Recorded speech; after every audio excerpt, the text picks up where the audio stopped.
За да разгледате своите курсове, както и да ги модифицирате, редактирате, отидете на управление на курсове и натиснете на първото меню Курсове.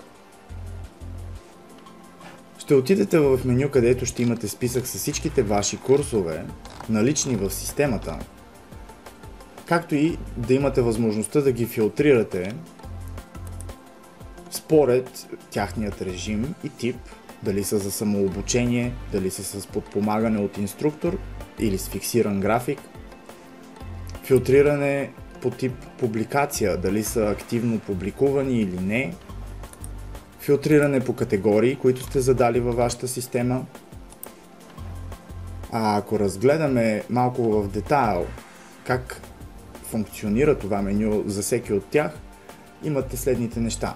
Спиране от публикуване ще прекрати видимостта за курса на потребителите и съответно ще можете да го пуснете отново на по-късен етап. Изтриване на курса, броят записани обучаеми, преподавателят, който е водещ на това обучение или курс, статусът, режимът, които са изписани върху самата картинка и бутон за настройки на курса, където може да променяте информацията, свързана с него, и други множество настройки. За да създадете нов курс, просто натиснете на бутона Създай нов курс.